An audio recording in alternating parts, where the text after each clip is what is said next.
నాసిరకమైన bridge నిర్మించి ప్రజల ప్రాణాలు తీయొద్దని డివైఎఫ్ఐ జిల్లా అధ్యక్షులు రాఘవేంద్ర ప్రభుత్వాన్ని డిమాండ్ చేశారు. బుధవారం కర్నూలు, ఉల్చాల ప్రధాన రహదారిలో వాగు దగ్గర నిర్మిస్తున్న బ్రిడ్జి నిర్మాణ పనులను పరిశీలించారు. అనంతరం మాట్లాడుతూ ఈ బ్రిడ్జి నిర్మాణం కోసం గ్రామ ప్రజలు అనేక పోరాటాలు చేసి సాధించుకున్నారని అన్నారు. కానీ అలాంటి బ్రిడ్జి నిర్మాణ పనులు నాసిరకంగా జరుగుతున్నాయని ఆరోపించారు.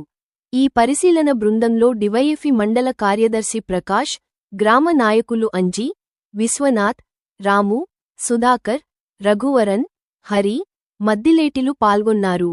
నిన్న ఉన్నటువంటి చిన్న వర్షానికే ఇసుక అంతా పైకి తేలింది. అంటే మనము సిమెంట్ కూడా ఏ రకంగా యూజ్ చేస్తున్నారనేటువంటిది అర్థం చేసుకోవచ్చు. మేము ప్రభుత్వానికి తెలియజేస్తున్నది ఏమంటే, ప్రభుత్వానికి ప్రజలపైన జాలి కలిగి, లేదంటే ప్రజలపైన ఏదో ప్రేమతో ఈ బ్రిడ్జి నిర్మాణాలు చేపట్టడం అనేటువంటిది జరుగుతున్నటువంటిది కాదు. 4-5 సంవత్సరాల నుంచి ప్రజలు చాలా తీవ్రంగా పోరాటం చేస్తే కింది స్థాయి అధికారుల నుంచి పై స్థాయి అధికారి వరకు వినతి పత్రాలు, అట్లాగే ప్రభుత్వ ప్రజాప్రతినిధులకు వినతి పత్రాలు, అనేక పోరాటాలు చేసిన ఫలితంగా వచ్చినటువంటి డబ్బులు ఈ బ్రిడ్జి నిర్మాణానికి.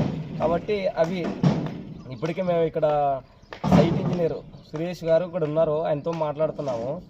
ఇట్లా 8mm కడ్డీ అనేటువంటిది యూజ్ చేయడం అనేటువంటిది కరెక్టేనా అని చెప్పేసి అడిగితే, ఇప్పుడు ఇచ్చినటువంటి డబ్బులకి, వీడికి వచ్చినటువంటి డబ్బులకి అంతకంటే ఎక్కువ మేము వాడలేము.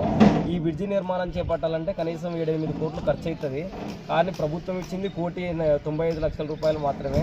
ఆ 1,95,00,000 రూపాయలకి ఇంతకంటే క్వాలిటీ, ఇంతకంటే కట్టి ఇచ్చేటువంటి పరిస్థితి లేదు, పెట్టేటువంటి పరిస్థితి లేదని చెప్పి చెప్తున్నాడు.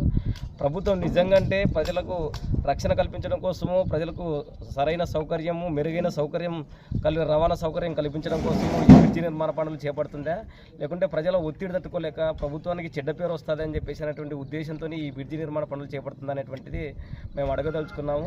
నిజంగానే ప్రజలకు మెరుగైనటువంటి రవాణా సౌకర్యం కోసము, వాళ్ళ ప్రమాదాలు అరికట్టడం కోసము, భవిష్యత్తులో వాళ్ళు ఎట్లాంటి ఇబ్బంది పడకుండా ఉండడం కోసము ఈ బ్రిడ్జి నిర్మాణ పనులు మీరు చేపడుతున్నట్లయితే క్వాలిటీగా చాలా బలమైనటువంటి నిర్మాణం చేపట్టాలని చెప్పేసి మేము డిమాండ్ చేస్తున్నాము.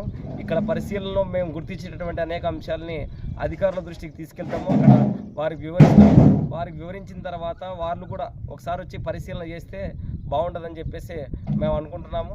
వాళ్ళకు మేము వివరించిన తర్వాత ఈ పనుల్లో నిజంగా అయితే లోపం జరిగి ఉంటే, నిజంగా నాణ్యత లేకుండా పనులు జరుగుతూ ఉంటే కాంట్రాక్టర్ R&B కాంట్రాక్టర్ అని చెప్పేసి అంటున్నారు, ఆయన పేర చర్యలు తీసుకోవాలని చెప్పేసి కూడా మేము డిమాండ్ చేస్తున్నాము. ప్రజలకు మెరుగైనటువంటి బ్రిడ్జి నిర్మాణమే సరైన నిర్మాణం అని చెప్పేసి డివైఎఫ్ఐగా మేము భావిస్తున్నాము.